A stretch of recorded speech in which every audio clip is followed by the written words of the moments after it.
tentang nilai.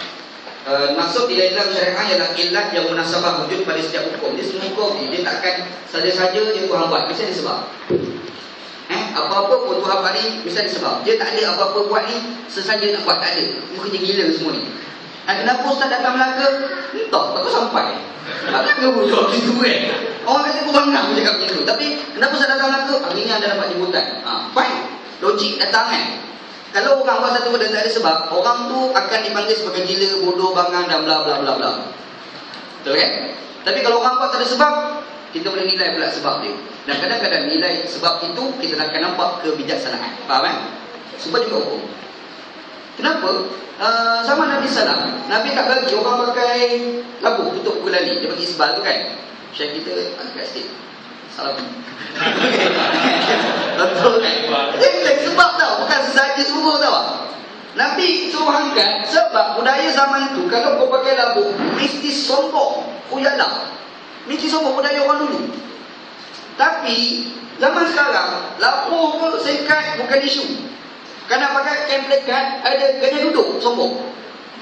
Kain plekat gajah duduk. Dia kata, aku gajah duduk tau, kau apa kambing duduk. Kau marah, dan aku duduk cari ilat lah. Nak bagi tahu, nak bagi tahu sebab tau, sebab dia sombong.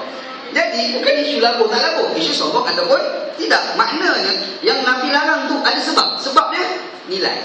Faham? Nas itu mesti ada nilai. Faham Itu, satu. Yang kedua, hikmah dan rahsia di sebalik hukum. Jadi hikmah dan rahsia dia. Setiap pensyariatan mesti punya hikmah-hikmah yang sendiri. Ia seperti kerosakan yang sememang wujud dalam pengharaman arak, babi dan sebagainya. Mafsadah, maslahah atau bagi kan. Allah Ta'ala haramkan arak dalam keadaan Allah Ta'ala mengakui arak itu ada kebaikan. Betul tak? Yas'alunaka 'anil khamri wal maisir qul fihima ismun kabirun wa manafi'un lin-nas wa ithmuhuma akbaru min naf'ihima. Quran kita tahu. Ini bukan aku beritahu ni. Mereka bertanya kepada kamu Muhammad, arak dan judi. Katakanlah Muhammad, arak dan judi itu dosa dan ada manfaat kepada manusia. Kan? Quran ya. Tapi wa ithmuhuma akbaru min naf'ihima. Dosa dia, kerosakan dia lagi besar daripada manfaat. Orang ni dia baik macam mana pun ada umur dia. Orang ni jahat macam mana ada pula baik. Mahdi jahat ke? Mahdi kan? Tapi jahat dia banyak. Betul kan? Betul, kita tak ada nak tolak. Dia jahat total. Mana dia orang jahat macam mana ada baik dia. Orang tu baik, dia ada juga macam tu. Betul kan? Itu hakikat dalam kehidupan tau. Serupalah syariat. Allah Ta'ala haramkan arak kerana buruk dia banyak daripada kebaikan. Allah Ta'ala suruh kita berjihad di jalan Allah, baik dia lagi banyak daripada keburukan. Faham? Allah Ta'ala, kita sekarang kena pilihan raya, baik dia lagi banyak daripada keburukan. Jadi kalau orang tak nak pilihan raya, memang poyo. Mat skema yang tak cool sama dengan poyo. Kan? Kenapa faham? Faham nak cerita, itulah dikatakan sebagai hikmah dan rahsia pensyariatan. Gitu. Cuma adalah kita buat kajian pula, kalau sekiranya kita makan babi, kita kena menyakit ni. Itu hikmah. Dan kita boleh terimalah apa yang dibahas oleh para insya-Allah. Tujuan pensyariatan. Baca sendiri lah. Maslahah hamba. Ijtihad tanzil, saya nak cerita. Ijtihad dalam adaptasi Okey, selesai satu. Maqasid syariah. Perbahasan yang kedua tentang pembahagian maqasid. Okey, ini penting. Ada pen. Okey, maqasid. Maqasid yang ada tiga. Sebenarnya ada empat, satu lagi ini al-kulliyah. Yang Allah panggil jaga nyawa, jaga agama kat sini lah. Yang lima kat sini. Ada ulama kata nak Al-Qarafi tambah satu lagi. Yang pertama dia panggil maqasid ammah. Ini bukan ammah rakyat saja kan? Kaum lain. Yang lain. Yang kedua dia panggil khassah. Yang ketiga dia panggil juz'iyah. Ammah, khassah, juz'iyah. Umum syariah, seluruh syariah ni ada apa? Tolong satu syariah yang besar-besar tu, Quran daripada satu sampai habis tu, hadis Nabi, Bukhari, Sahih, Muslim, bla bla bla bla sampai Imam Abu Daud bla bla tu, Apa semua tu dia nak sebenarnya? Apa dia nak dalam semua kalimat syariah tu? Dia nak yang pertama adil. Yang kedua tolak zalim. Yang ketiga maslahah kepada manusia. Kepada manusia. Dah banyak lah. Adil, tolak zalim, maslahah. Mustahil Islam sokong zalim. Mustahil. Tiba-tiba Fatul Bari kata, Fatul Bari pula. Fatul Bari kata kita kena pertahankan kepimpinan Najib Razak walaupun dia zalim serabut. Paling Koman dia telah mengakui kawan tu zalim. Gitu kan? Betul ke kena bertahan? Ada hadis Nabi SAW. Orang tanya, Ustaz ni hadis macam mana? Hadis itu mengatakan kita tak boleh lawan sekiranya kalau lawan itu mendatangkan kerosakan yang lagi besar. Tapi sekiranya mendatangkan kemaslahatan lagi besar, ia tidak termasuk dalam maksud hadis. Nampak? Nampak? Bermakna dia lawan lah. Lawan tak? Lawan. Okey, tak? Dalam maqasid ammah, adil. Islam syariah mesti adil. Betul tak? Islam syariah mesti tolak zalim. Betul tak? Islam ni, syariah Quran hadis mesti nak memberi kebaikan kepada kita. Betul tak? Sebab adakah kalau kita tak beramal, Tuhan jadi kurang? Kurang Tuhan? Tak kurang lah Tuhan. Kalau kita balas semayang, Tuhan ada masalah.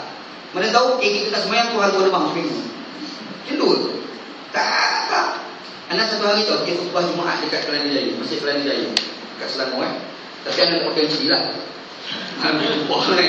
Dia ni takut makmum pula. Farfah. Okay, jadi anak pergi khutbah. Habis khutbah, anak turun. Habis semayang, anak semayang Pak dia, datang seorang Pak Haji. Anak tak kenal Pak dia, tak pernah jumpa dia. Masa khutbah, anak pergi kita hukum memberi zakat kepada orang bukan Islam. Hukum dalam mazhab Nabi boleh, Umar Khattab fatwakan boleh, dah bahkan diamat oleh Umar Khattab.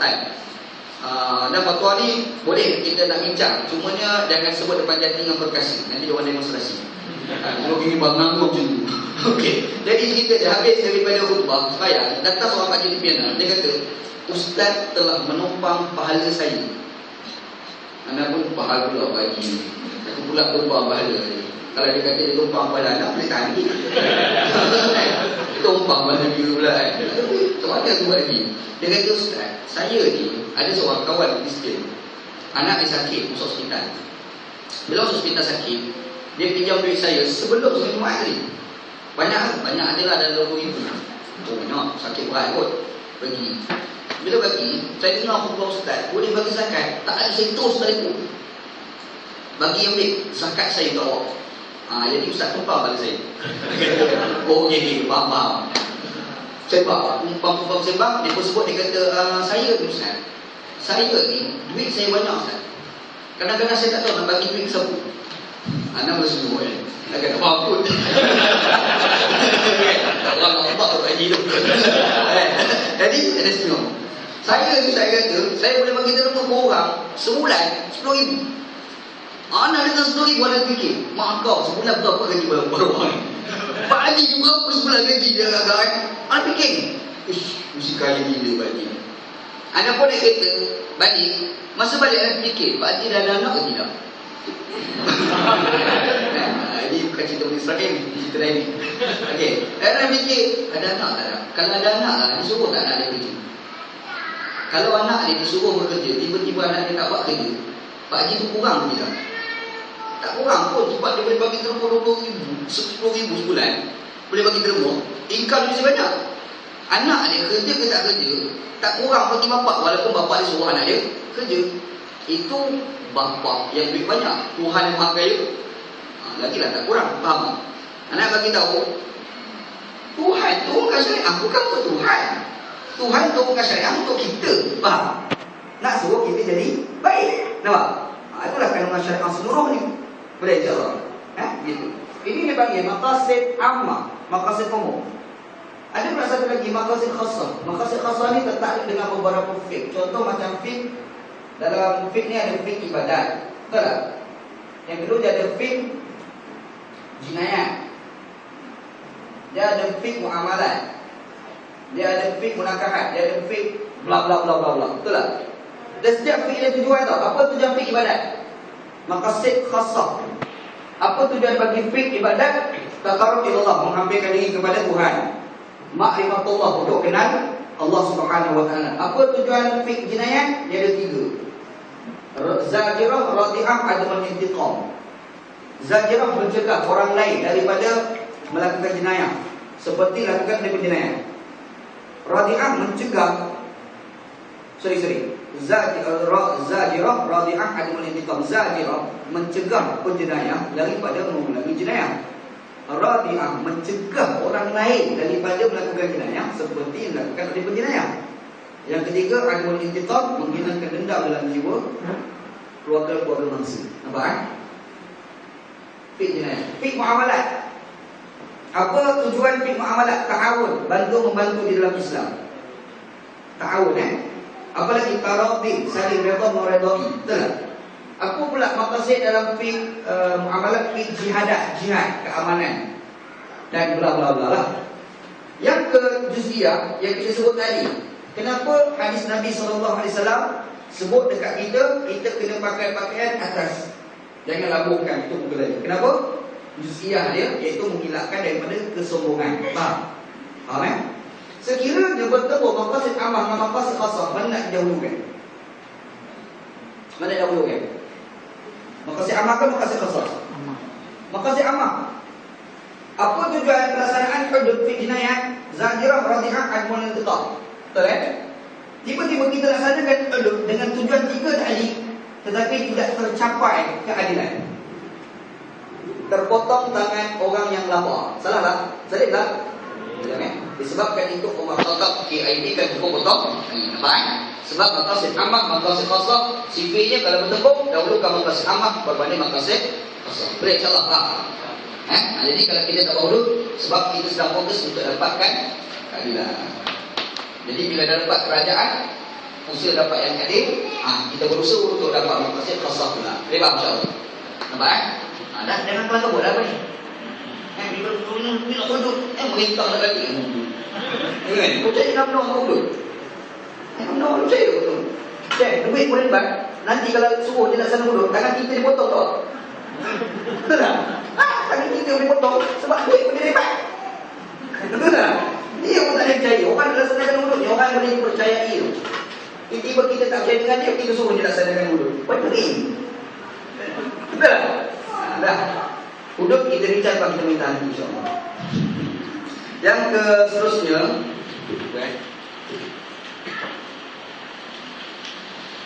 okey, fiqh wasail.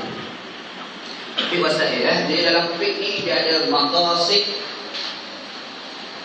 dia ada wasail. Wasail ni maqasid ni tujuan. Wasail ni adalah terjemah sebagai mekanisme. Dalam Quran, waqatiluhum hatta la takuna fitnah. Surah Al-Baqarah. Perangilah orang kafir hingga tidak berlaku fitnah. Dari Quran Quran ni relevan tak? Betul ni? Betul relevan? Tak, Quran ni zaman mutar relevan. Kata Mahdi. Okey. Quran ni relevan sepanjang zaman, semua tempat. Ayat ni relevan tak kat Malaysia? Sudah. Tadi cakap Quran tu relevan semua tempat. Tadi kata Quran tu relevan di semua masa kan? Sekarang ni Allah Ta'ala kata perangilah orang kafir yang tidak berlaku fitnah. Relevan tak ayat ini di Malaysia? Jadi kita kena bunuhlah orang kafir. Dah tahu? Macam mana? Relevan tapi jangan bunuh. Quran tu bunuh. Fail amar pula. Waqatiluhum, perangilah mereka.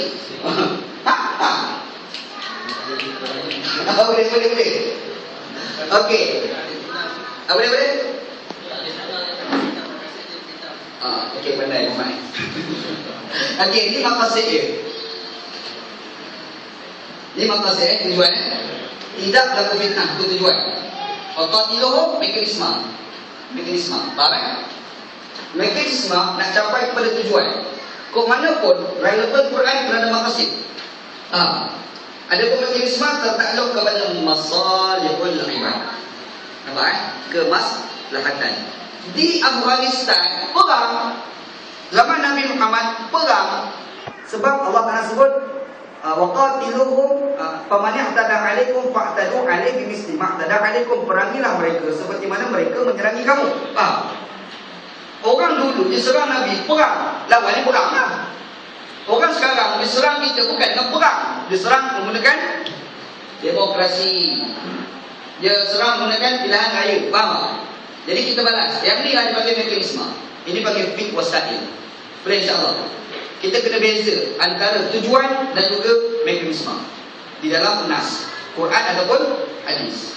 Nabi SAW kata, man arada an yansuha li sultanin wala yuhdina lahu alaniyatan. Barang siapa yang nak memberi nasihat kepada pemimpin, jangan lakukan terang-terangan. Pegang tangan pergi bisik. Kita nak bisik kat tangan Rosmah kan? Rosmah, jangan bagi kita 4 juta tau. Macam tu. Adakah begitu? Hadis tu adalah mekanisme, bukan maqasid. Faham? Hadis tu mekanisme. Jadi kalau Quran ni pun dia sebut perang, kita tak boleh berperang di Malaysia. Sungguh juga Nabi Muhammad SAW sebut, kita ni nak tegur kena secara tertutup. Dalam mekanisme Malaysia, boleh tak kita lakukan secara terbuka? Boleh Cara terbuka pun boleh. Itu masalah. Boleh faham? Sebab dia ada beza di antara maqasid dan juga masalah. Boleh insyaAllah. Faham kan? Faham tak masalah? Tolong Pak. Faham?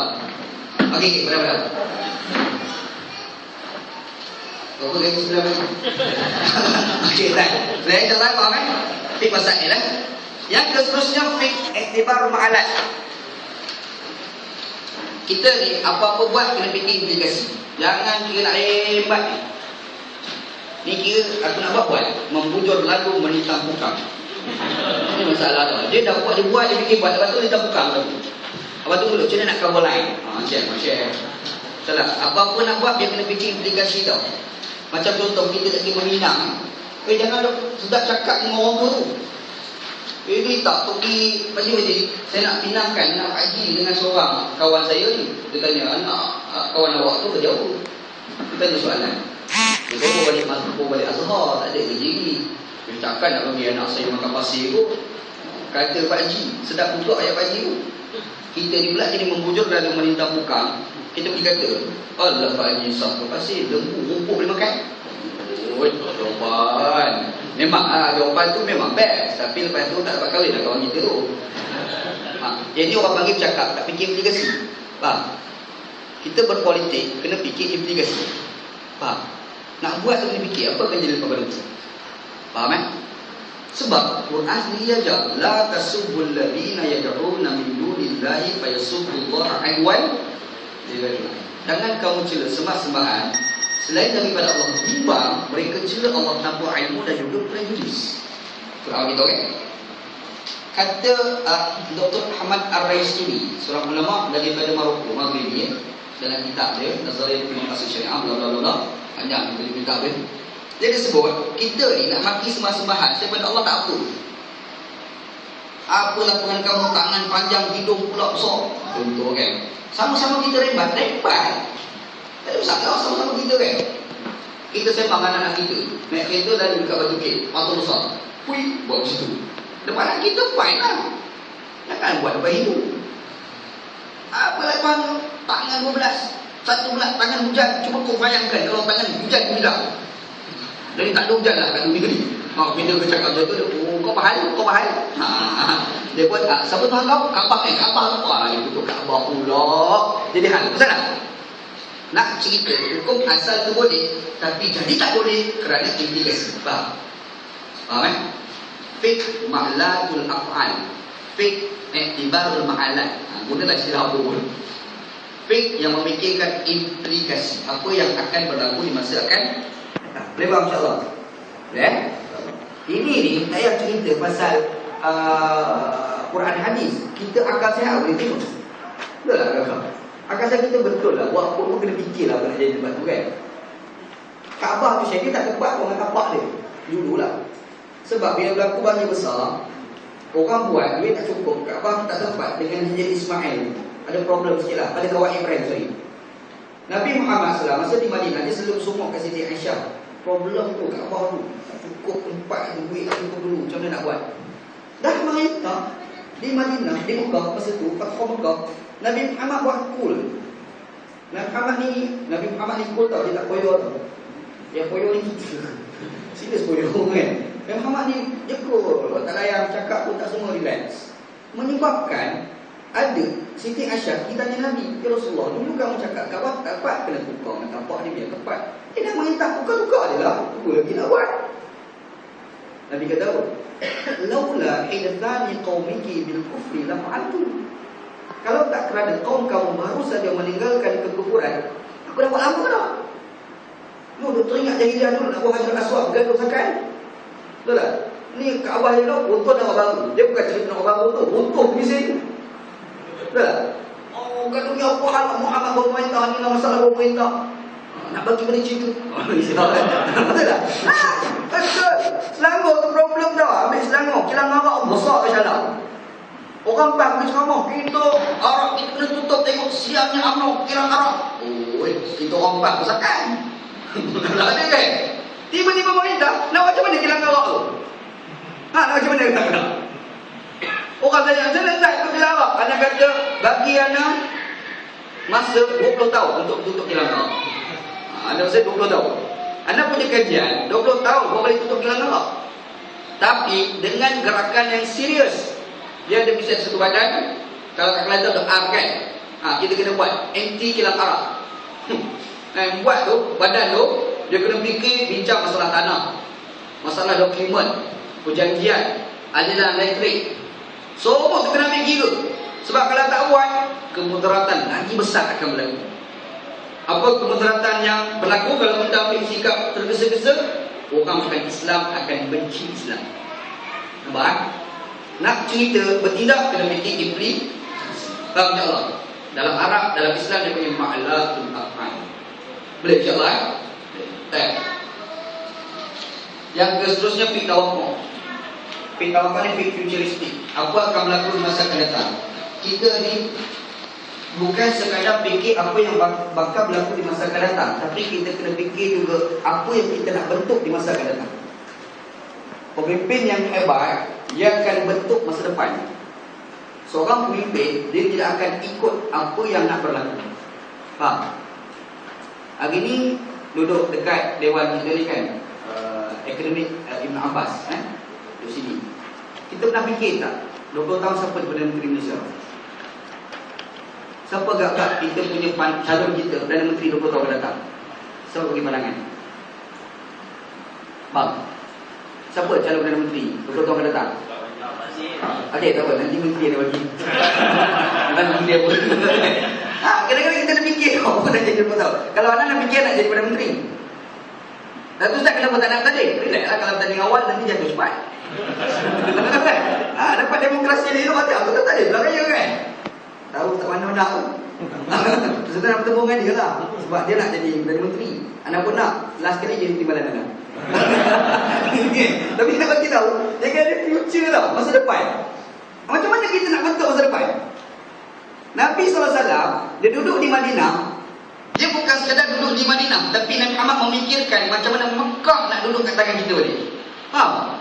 Dia fikir tau, bila dia nak kuasai Mekah, dia mesti buat game. Bukan duduk doa, ya Allahku biar dapat Mekah. Mampu lah dapat. Betul tak? Kalau macam itu senang lah. Duduk kat surau berzikir, betul masjid surau. Pada kita perintah, Islam pasti akan menang. Oi, ini macam Jabariah. Jabariah. Tak boleh. Dia mesti ada usaha tau, ada usaha. Tak, mesti ada usaha.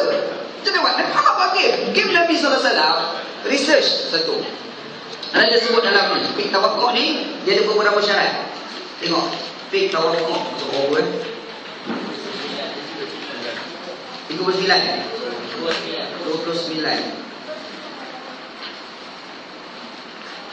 Okey, fiqh tawakkul futuristik. Futuristik ni dari dua. Yang pertama, kemampuan untuk meramal apa yang berlaku di masa akan datang. Yang kedua, dia membentuk apa yang bakal berlaku di masa akan datang. Dua kali. Mesti dua kali. Yang pertama meramal. Yang kedua, kita nak bentuk akan datang. Kita nak bentuk Malaysia ni negara berkebajikan. Itu future. Faham kan? Dan bila kita sebut tu, kepada kita punya tujuan. Tujuan apa dia? Tujuan adalah nak dapat negara berkebajikan. Dia mesti ada kemampuan meramal. Kita meramalkan berjaya atau tidak projek ni dalam masa 2 tahun. Contoh, berjaya atau tidak projek dalam masa 3 tahun. Dia kena fikir tau, gitu. Macam mana kita nak buat? Dia kena buat game. Antaranya buat buku negara berkebajikan. Ceramah-ceramah kena sebut negara berkebajikan. Ceramah-ceramah kena sebut kebobrokan pemerintahan DN. Nampak? Anda cakap tentang Anda punya fik tawakuk Anda punya fik tawakuk Anda tahun 2000, dalam amal sebut 2030, hari ini 2013 kan. 2030 free monarki. Anda punya target 2030 sultan dah ada. Maaf sebutlah. Apa yang kita nak buat? Apa yang kita nak buat? I see. Apa yang kita nak buat? Aku kena bagi body dah tahu. Dia ada game tau kat sini. 2013, 2014, 2015, 2016 sampai 2030. Game yang pertama kita buat, kita akan campaign Sultan Syaitan. Faham? Ni game, faham tak? Lepas kat Facebook ke? Tiba-tiba semua kejap Sultan Syaitan, Sultan Syaitan, membazir adik-beradik Sultan. Macam mana tu? Macam mana tu? Faham tak? Membazir adik Syaitan. Faham tak? Apa tu bila semua Syaitan? Dia game, tahu? Dalam setahun kita up sikit 2015. 2015 apa game kita? Pembazir duit rakyat. Faham tak? Semua cakap pada tahun 2029 tak ada demonstrasi besar-besaran. 2030 ikutlah baru. Nampak game? Nampak game Kita ni nak merintah tu, merintah ni. Nak kata nak laksanakan produk. Apa yang game yang dah buat untuk terlaksana? Faham? Ini 2013. Tahun berapa hudud nak dilaksanakan? Pernah tak kita bincang? Kita tak pernah sebut tau tahun bila kita nak laksanakan hudud. Betul tak? Bermakna kita tidak ada future. Kita tidak ada masa depan untuk melaksanakan hukum Allah SWT. Tetap target 2030 hudud terlaksana. Okey, apa game yang pertama? Yang pertama, manifesto. Okey. Faham tak? Game yang kedua, dalam jangka tu pula, masa kita buat ni, kita mesti ada research kat sini. Kejayaan target kita. Lepas tu, kita mesti ada kekuatan pula meramal. Macam contoh, kita meramal pada hari ni, BN akan jatuh. Apa bukti ramalan kamu itu betul? Soalan ni. Ramalan itu betul berdasarkan kepada tanda-tanda. Antaranya, bila Najib cakap dalam YouTube, dislike lagi banyak daripada like. Faham tak? Tengok, dislike banyak ni. Ini macam nak jatuh tadi. Ini ramalan. Faham tak? Ramalan Kalau orang baca dalam buku pemikiran falsafah, dia mengklasifikasikan pada 2 kali. Yang pertama dia panggil kemungkinan, yang kedua dia panggil kebarangkalian. Dalam politik dia mesti ada kemungkinan, jangan ada kebarangkalian. Apa beza kemungkinan dengan kebarangkalian? Kita kata saya nak makan nasi lemak dekat United Kingdom. Boleh berlaku tak? Boleh berlaku, tapi macam mustahil. Tapi saya datang Melaka, saya nak makan nasi lemak. Boleh berlaku tak? Tapi boleh tak berlaku? Boleh kan? Dia kemungkinan. Kemungkinan ni benda yang boleh berlaku dan dekat dengan berlaku. Faham? Kebarangkalian satu benda yang diandaikan kemungkinan juga, tapi tak boleh berlaku. Faham? Bila kita nak buat politik, kok mana pun game yang kita buat, pastikan kemungkinan, bukan kebarangkalian. Faham? Game politik bila kita nak buat game pelaksanaan itu, dia memerlukan beberapa kepakaran. Antaranya adalah propaganda. Faham? Dia kena ada pakar risikan dan bla bla bla bla bla. Macam mana? Kan? Faham InsyaAllah. Ini bagi fake tawakuk, fake futuristic, fake yang nak berlaku di masa akan datang. Dan anda rasa benda ini terlalu penting. Dia lebih penting daripada perbincangan tentang fake wakil. Orang dah bincang fake wakil. Fake wakil yang orang bincang 20 tahun dulu, 30 tahun dulu. Sekarang kita kena bincang apa yang nak berlaku di masa akan datang dan macam mana kita nak bentuk masa akan datang. Boleh faham insyaAllah? Boleh buat insyaAllah. Dan benda ni, fake tawakuk ni orang tak bincang lagi tau. Dekat negara Arab yang bincang hanya orang. Negara Arab baru orang bincang tau. Dr. Abdullah bin Bayah, yang kedua Dr. Ahmad Al-Raisuni. Seorang pun bincang. Anak orang lari kat Malaysia, bincang kat Malaysia, orang terkejut. Ada juga. Ada lagi ilmu teori tau anda nak bincang ni. Fiqh al-idrakil hissi, fiqh persepsi. Mana nak bincang? Betul? Ada satu lagi al-fiqh at-tanmiyatul fikriyah. Fiqh berfikiran secara kreatif. Macam mana satu benda kita tengok mendapat keuntungan, boleh menolak kerosakan. Sebab dalam pemikiran manusia ni dia ada 5 step. 5 step. Yang pertama dia panggil peristiwa, yang kedua dia panggil pemikiran, yang ketiga dia panggil perasaan, yang keempat dia panggil tindakan, yang kelima dia panggil akibat. 5 step Ular, kita nampak ular, pemikiran kita akan berulang. Pemikiran itu pula jadi dua, sama ada positif ataupun negatif. Kalau orang yang berfikiran negatif, dia tengok ular, dia kata bahaya, negatif akan pergi pada perasaan. Perasaan dia takut. Bila takut, mungkin dia bunuh. Betul tak? Dia akan bunuh. Tindakannya dia bunuh. Akibat dia rugi. Tapi kalau orang fikir positif, dia tengok ular, dia akan fikir, ini boleh buat duit. Kenapa positif? Betul tak? Ini dia buat duit. Bila dia kata boleh buat duit, perasaan dia takut ke berani? Berani lah. Kau kata-kata kalau ular. Dia bawa dia dapat ular. Bila dapat ular, dia jual. Tindakan. Akibat dia apa? Untung Ini bagi pemikiran, dia bagi fiqh at-tanmiyatul fikriyah. Fiqh berfikiran secara develop pemikiran. Dalam Islam ada bibit-bibit Sekarang anda nak bagi tahu orang gerakan Islam, dia kena ada tengok apa pun boleh memberi manfaat kepada Islam. Kita tengok orang, contoh kita tengok siapa? Kita tengok Najib cakap, contoh dia cakap apa? Kita punya pemikiran ni terus develop untuk nak jadikan apa statement dia menguntungkan kepada Islam. Yang tu kita bincang 2 tahun akan datang. Dia ada tajuk tu panjang, anda pun tak sempat nak tulis tajuk tu. InsyaAllah. Okey. Faham tak Okey, yang seterusnya fiqh. Apa lagi? Okey, hukukul ibad dan hukukullah. Hukukul ibad dengan hukukullah, mana yang perlu didahulukan? Hukukul ibad ataupun hukukullah? Itu apa sini? Okey, 36. Hukukul ibad didahulukan daripada hukukullah. Hukukul ibad ni hak-hak hamba, hak sesama kita. Satu lagi hak-hak dengan Tuhan. Semayang itu zuhurnya 4 rakaat. Tapi dalam permusafiran daripada 4 boleh jadi 2. Semayang itu berasingan, zuhur dan juga asar.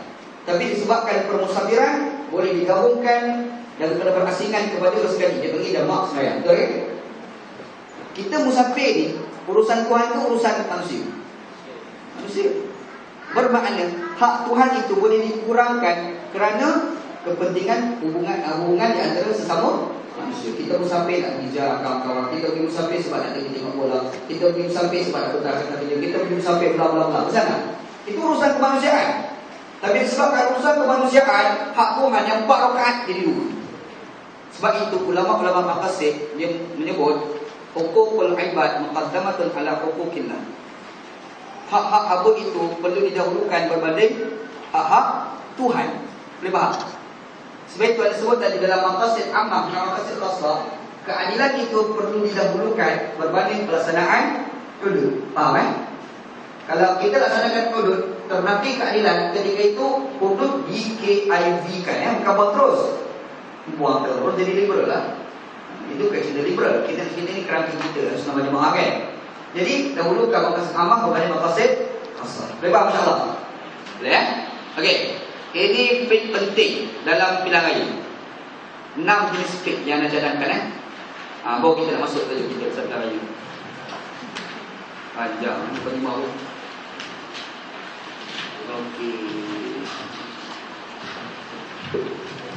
Agak-agak lah yang nak sebut ni, undi calon muslim dibincang lah sekarang. Bincang lah sekarang. Orang tanya tak soalan ni? Kita boleh jawab bincang. Betul. Anda kadang-kadang ada fikir sedih bagi orang gerakan Islam. Dia nak masuk pilihan raya, lama-lama dah masuk pilihan raya. Tapi bila orang tanya, orang pergi ragu-ragukan dia, kau mesti pilihan raya kau haram, dia dah diam tak dia jawab. Macam mana? Padahal dah 40 tahun dalam gerakan Islam. Anda pergi UIA, orang minta bincang tentang pasal pilihan raya dalam Islam. Masa tu duk bising dengan pokok salafi yang kata pilihan raya ni haram. Anak pergi bincang. Bentang-bentang, tiba-tiba budak tanya. Dia kata, orang ni soalan basic tau. Orang pelama gerakan Islam. Dia kata, kami memang tak pernah tahu pun. Allah, teruk nampak. Kita kena tahu tau. Ini sebab benda-benda basic yang kita perlu jawab. Dan bila-bila lagi dekat-dekat dengan pilihan raya. Dan benda ni perlu diusrahkan. Bila kita usrahkan, kita hafal dengan dalil dan jawapan. Bila orang datang meragu-ragukan kita terus ada jawapan. Faham? Kita tak, kita usrah, kita fikir antara orang nak maki orang dalam. Maki orang tahan lagi, maki dia sendiri tak tahan. Itu lagu dia. Kerana saya tu rugilah. Baik kau bincang benda lagi manfaat tau. Fikir nak jawab benda macam ni tu baru betul tau. Sebab inilah yang kita nak berhadapan dengan musuh kita. Faham kan? Jadi antara benda yang sebut sini, kita kena fikir yang pertama sebelum fikir alim. Apa yang kita kena fikir? Yang pertama tentang undi calon non-Muslim, boleh ataupun tidak. Yang kedua adalah sebelum belakang tentang negara berkebajikan. Orang bising tau, kenapa dah tukar prinsip, dulu negara Islam, sekarang negara berkebajikan. Ni kadang-kadang kita tak nak jawab. Betul tak? Nak jawab kan? Yang pertama tentang undi non-Muslim, boleh ataupun tidak persoalannya. Boleh tidak kakak? Boleh tidak Tak jawab tanya Ustaz Bawas. Kalau boleh, kenapa boleh? Boleh kan? Kenapa boleh? Sebab tu kan jadi kata boleh. Nampak ya jawab itu. Kenapa boleh? Tu tadi kita boleh. Oh, kau jawab macam tu gelak orang lah. Nak bagi Quran hadis punya hujah. Nanti wakuan kita kan. Anda letak asas perkara yang paling penting diketahui dalam kerangka pengamalan negara demokrasi di Malaysia, penentuan suatu dasar dan sistem pemerintahan tidak akan berlaku disebabkan calon sahaja, tetapi kebersamaan antara parti-parti yang memerintah. Betul tak? Kalau kita menangkan calon Islam tapi BN tetap memerintah, ISA boleh diharamkan atau tidak? ISA kekal kat situ. Betul tak? Tapi kalau BN jatuh, naik PR kata kita nak buang ISA, boleh tak hapus ISA? Bermakna dalam kerangka demokrasi, pemerintahan itu berdasarkan kepada gabungan di dalam antara sesama parti. Dia faham Kita sekarang ni bergaduh kerana sistem, bukan kerana orang. Kita bergaduh dengan BN kerana BN itu mengamalkan sistem yang korup, yang teruk, yang bobrok kata orang Indonesia. Okay? Macam mana kita nak buang sistem itu? Tak ada cara lain. Kalau sekira dengan cara undi orang bukan Islam, maka undi orang bukan Islam itu perlu. Sebab untuk nak dapatkan sistem yang adil. Boleh faham? Sebab basic bagi kerajaan, dalam kerajaan yang mengamalkan sistem demokrasi. Lebih tinggi. Tak, dia sebentar. Okey, tengok yang pertama. Kita kena faham Islam menang bukan memerintah. Itu base. Mana-mana mereka sebut Islam menang bukan memerintah. Islam menang apabila orang masuk Islam, apabila orang sudah dekat dengan Islam, apabila orang kata Islam tu agama yang baik. Itu yang dikatakan Islam menang. Bukan yang kata, Quran kata iza jaa nasrullah wal fath wa ra'aitan nas yadkhuluna fi dinillahi afwaja. Apabila datang kemenangan dan pertolongan, apabila datang pertolongan dan kemenangan, kamu kalian orang masuk Islam ramai-ramai. Bisa? Pemerintah memerintah hadiah daripada Tuhan. Qulillahumma malikal mulki tu'til mulka man tasha. Katakanlah ya Muhammad, kepunyaan Allah segala kerajaan dia akan bagi kepada siapa yang dia mahu. Nampak ayat Quran Bermakna pemerintah itu hadiah daripada Tuhan. Base letak atas kepala otak kita sesuai. Kemenangan Islam adalah orang masuk Islam. Cuma yang kita kena ingat, orang masuk Islam ni kerana kuasa kita ke kuasa Tuhan? Innaka la tahdi man ahbabta walakinna Allah yahdi man yasha. Engkau Muhammad tidak boleh bagi hidayah pada siapa yang kamu sayang, tapi yang bagi hidayah adalah Allah Subhanahu wa taala. Bermakna Islam menang mesti dengan pertolongan. Iza jaa nasrullahi wal fath. Datang pertolongan baru datang kemenangan. Dan macam mana dapat pertolongan? Nak dapat pertolongan tu macam mana?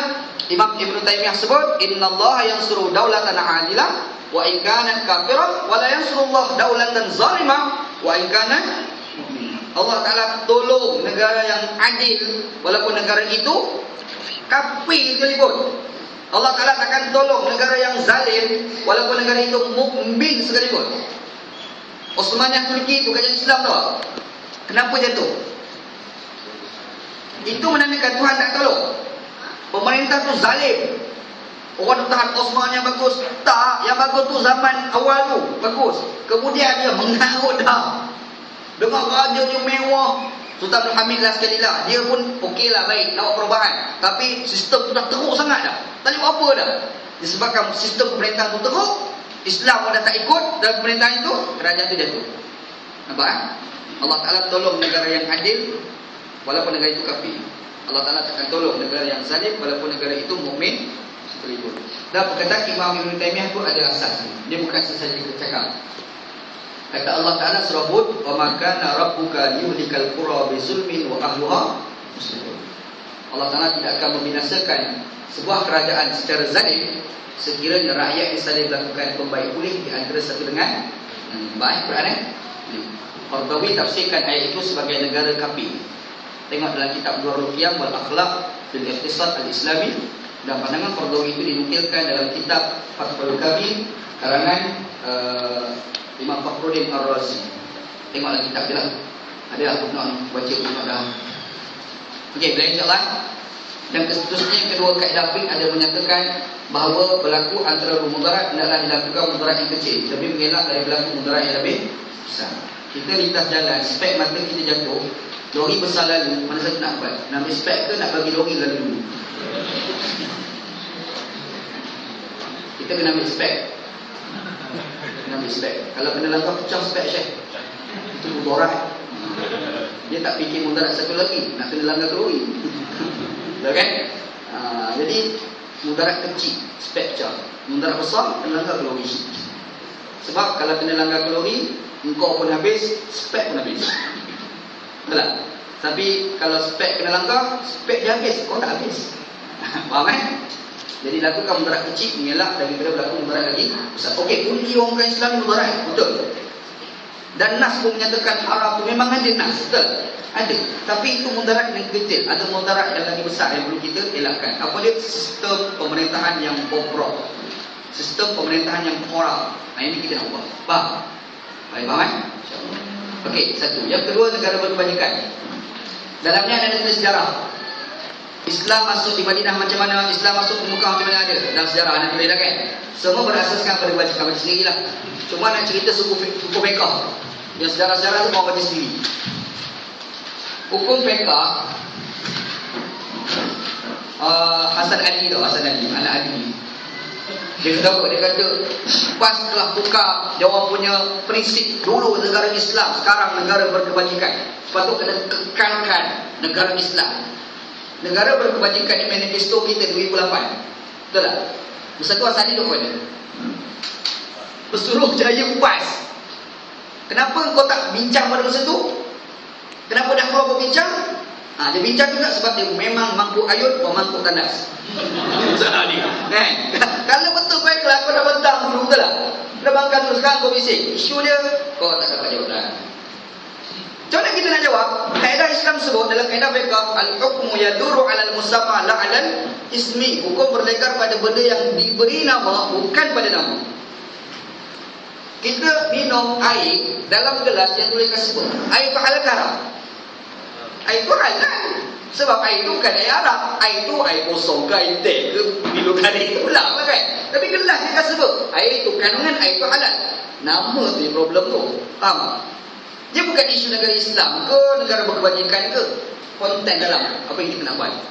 Kita cek manifesto kita, negara kebajikan ataupun buku negara kebajikan tu kan, semua Islam nak lah tu. Betul tak? Yang kandungan Islam nak buat lah tu. Islam nak suruh kita buat. Itulah yang dikatakan kandungan negara Islam. Tapi kalau guna negara Islam, orang bukan Islam jadi takut. Guna label baru, negara berkebajikan. Hukum berlegar kepada benda yang diberi nama, bukan kepada nama. Dia faham insyaAllah? Lepas ni datang saja korang jawab. Lagi bukan cerita mana pun. Okey, yang seterusnya, non-Muslim sebagai menteri, boleh ke tidak? Orang kata haram, tak boleh lagi. Sebab apa? Sebab Allah Ta'ala Al-Quran la yattakhidul mu'minuna al-kafirin awliya minal mu'minin. Orang mukmin tak boleh ambil orang kafir sebagai pemerintah, kecuali ambil juga orang Islam. Ayat Quran pula kata, ayat lain, ya ayyuhallazina amanu la tattakhidhu bitanatan min dunikum. Jangan ambil kawan rapat, teman rapat kepada orang bukan Islam. Ingat ayat ni bahawa kita kena sadduz zara'i. Tutup pintu-pintu yang haram. Sadduz zara'i. Contoh kita sebut tadi, apa hukum maki sembah-sembah selain daripada Allah? Asalnya boleh. Tapi kalau sekiranya boleh menyebabkan dimaki Allah Ta'ala, sadduz zara'i, tutup pintu haram, tak boleh. Faham? Faham Asal maki itu boleh, tapi sebab nak tutup pintu haram, jadi tak boleh. Faham? Boleh faham sadduz zara'i, tutup pintu haram. Apa misalnya? Apa hukum jual anggur kepada orang ramai? Harus, kalau haram ni hukum. Apa hukum jual anggur kepada pembuat haram? Kenapa tak? Mudarat. Sadduz zara'i, tutup pintu-pintu haram. Boleh faham?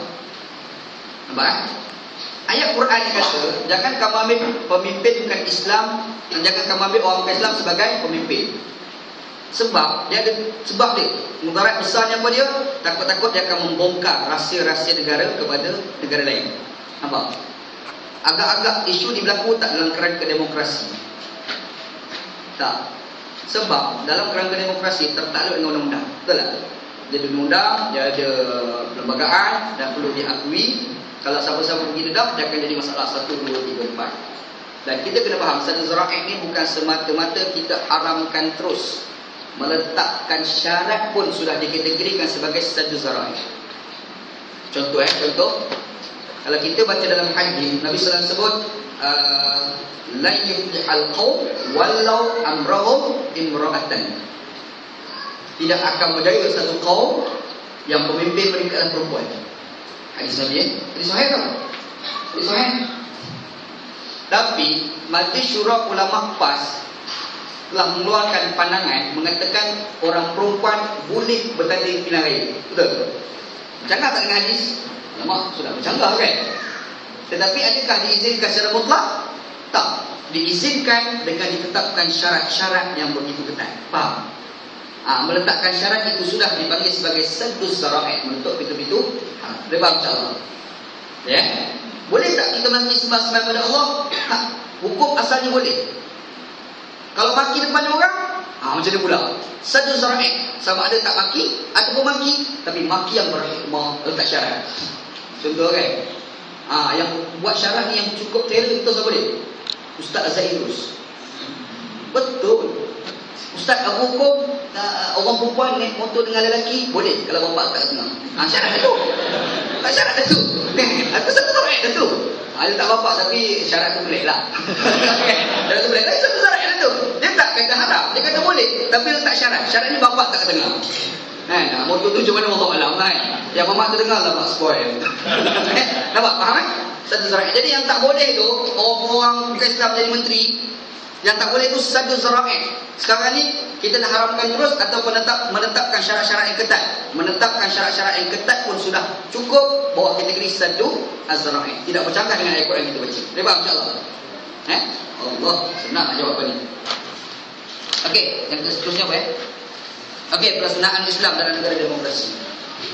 Nabi Muhammad SAW sebelum dia laksanakan Islam seluruhnya, Nabi SAW ni dia beri imej yang baik bagi diri. Betul tak? Sampai Nabi Muhammad digelar sebagai Al-Amin. Betul kan? Bila Nabi Muhammad dah jadi Al-Amin, Nabi Muhammad cakap apa pun orang terus percaya. Faham? Bermakna Nabi Muhammad SAW yang membina kredibilitas orang Indonesia itu. Ajib, Abdul Haji Miskiar kata, problem orang Islam itu tidak ada kredibilitas. Apabila orang Islam itu sudah ada kredibilitas, maka akan ada komitmen. Kata Abdullah Haji Miskiar, orang Indonesia kan.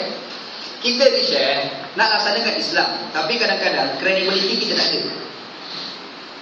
Macam mana kita nak suruh Islam terlaksana tapi orang tak percaya dengan kredibiliti kita sebagai orang Islam, sebagai pemimpin Islam. Orang bukan Islam ni confuse lah. Kau duit tu kita nak jaga, macam mana kau laksanakan hukum Tuhan? Nampak? Sebab tu base awal kita kena bina kredibiliti. Sebab itu dalam Islam, menjaga imej agama itu lagi penting daripada menjaga agama. Menjaga imej agama itu lagi penting daripada menjaga agama. Tak faham? Kenapa Nabi Muhammad SAW tak izinkan Umar Khattab pancung kepala Abdullah bin Ubay bin Salul? Keberadaan Abdullah bin Ubay bin Salul bahaya tak pada Islam? Tapi kenapa Nabi tak bagi? Bunuh. Kalau bunuh, Nabi kata la'alla yatahaddatsun nas anna Muhammadan qatala ashabahu. Aku bimbang orang kata Muhammad kata boleh bunuh kawan-kawan sendiri. Nampak? Nabi bina image. Faham? Bila Nabi Muhammad SAW buat Sulhul Hudaybiyah, siap Sulhul Hudaybiyah, adik kafir Suhail bin Amr ada anak. Anak dia nama Abu Jandal. Lepas janji masuk Islam, pergi jumpa Nabi Rasulullah, aku masuk Islam. Alamak, lewat seminit. Kalau awal sikit kan canggih. Ni macam mana Rasulullah? Lambat kena ke sana lah. Bapak dia tengok ambil anak ni dipukul. Suhail bin Amr pukul anak Abu Jandal. Nabi tengok tak kata apa, Umar pula tension ke tepi. Kau takkan nak biar macam tu je Rasulullah? No, macam mana dah berjanji? Nampak? Kalau Nabi kata, Umar, kau pergi rembat bapak dia pula, agak-agak imej Islam besar. Nampak kan? Nak bagi tahu imej agama itu didahulukan daripada menjaga agama. Boleh faham kan? Kenapa imej agama? Credibility. Credible, kepercayaan orang kepada kita. Allah istilah gerakan Islam, siqah dia bagi. Siqah ngawala. Islam gerakan Islam. Siqah ngawala. Siqah dulu boleh tak wala. Faham? Mana boleh wala datang dulu pada siqah? Itu mengganggu. Sistem tu salah. Kita bila credibility, barulah orang walakan kita. Kalau kita merompak, takkan orang nak walakan kita kot. Credible tak ada. Faham? Credibility baru datang wala. Sekarang ni gerakan Islam dia kena ada credibility di mata-mata orang bukan Islam, dalam rakyat-rakyat Malaysia. Dia tengok bila ada credibility, barulah dia orang akan bagi sokongan kepada kita. Bila kita sebut laksanakan hukum Allah, dia pun percaya kita boleh laksanakan hukum Allah Subhanahu wa taala. Faham sistem dia? Kredibilitas. Okey. Jadi anak cadang kat sini 2-3 perkara lah untuk bina credibility. Antaranya anak cadangkan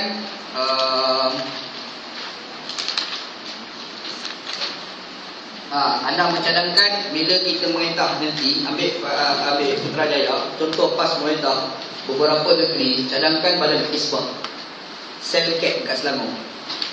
Selcat Selangor kan, dekat Penang dia panggil Penang Cat kan, buat macam tu satu. Sebab benda ni ada pengamalan tau pada zaman dulu.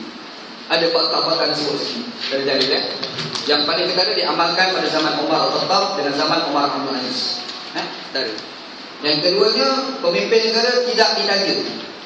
Pemimpin negara dan negeri tidak boleh ditaja.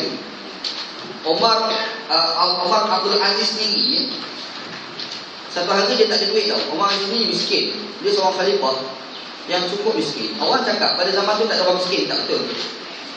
Tak betul. Orang miskin ada. Sebab antara yang miskin tu dia. Dia miskin. Punya miskin dalam riwayat, dalam yang ada disebut, kita rujukan dalam Tarikhul Baghdad, dalam yang disebut, dia punya miskin, dia nak makan apple, tak ada duit nak beli apple. Boleh bayang tak miskin? Duit nak beli apple pun tak ada. Allah kau. Zaman itu orang miskin ada, tapi orang miskin tak sanggup nak terima zakat. Orang bagi zakat tak payah. Layak ni, tak nak. Sebab apa? Khalifah kami lagi miskin. Nampak? Dia bina credibility tu pasal. Itulah kejayaan pemerintahan Umar Abdul Aziz. Dan kisah Umar Abdul Aziz ini diceritakan di dalam negeri-negeri yang tidak memerintah. Dan apabila orang itu memerintah, kita Umar Abdul Aziz akan digelap-gelapkan. Betul kan? Dia salah dah memerintah, tak rembat. Okay. Jadi nak cerita credibility dibuat oleh Umar Aziz. Umar Aziz ni miskin tau, tak ada duit nak makan banyak pun.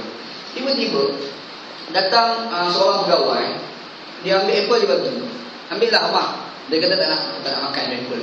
Kenapa tak nak makan? Rasulullah SAW terima hadiah. Sahabat-sahabat lain boleh terima zakat. Dia kata apa? Nisbah Rasulullah hadiah, nisbah sahabat sedekah, nisbah aku rasuah.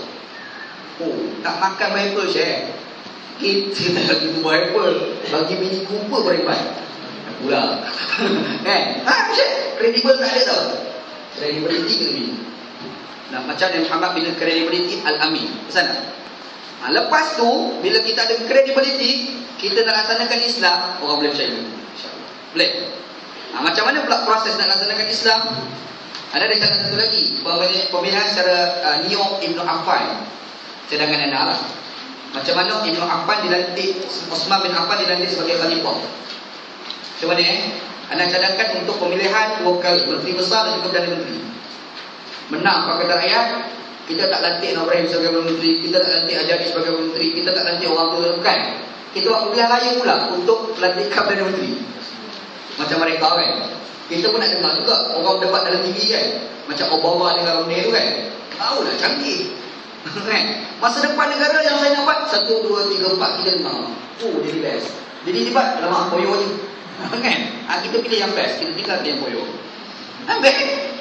Kita mengintah kat Kelantan, contoh, menang Pakatan Rakyat, menang PAS dekat Kelantan. Tun Nazir kata serah pada rakyat untuk pilih menteri besar. Mesyuarat PAS pula tu pergi bincang, kita calonkan 6 orang nama-nama untuk dipilihan rayakan di peringkat negeri Kelantan sebagai menteri besar. Buat pula raya peringkat negeri pula, siapa menteri besar? Canggih kan. Kita menang kat Selangor, kerusi majoriti PKR, DAP PAS sebagai contoh. Kita buat pula pilihan raya pemilihan menteri besar di negeri Selangor. PAS bagi calon, PKR bagi calon, DAP bagi calon. Pilihan raya, tiba-tiba menang Dr. Rani. Dr. Rani dah menteri besar. Tak ada untung PAS. Betul tak? Dan orang akan pilih bila kau ada masa depan dalam politik satu. Kau tak nak berapa dengan rakyat. Yang kedua kau ada credibility. Orang rasuah rakyat akan pilih. Betul tak? Kredibel. Ada cadangkan pemilihan Neo Ibn Affan. Cara pelantikan Sayyidina Osman sebagai khalifah. Ni cara dia. Faham? Kita cadangkan dalam kerangka negara demokrasi. Boleh insya-Allah. Percayalah kalau kita buat, orang akan respect lagi. Amal rekod tak boleh buat lagi. Amal rekod tak boleh buat lagi tau. Kalau kita boleh buat, cakap pada mereka. InsyaAllah. Okey, yang ke-10 yang terakhir, hidupkan referendum rakyat.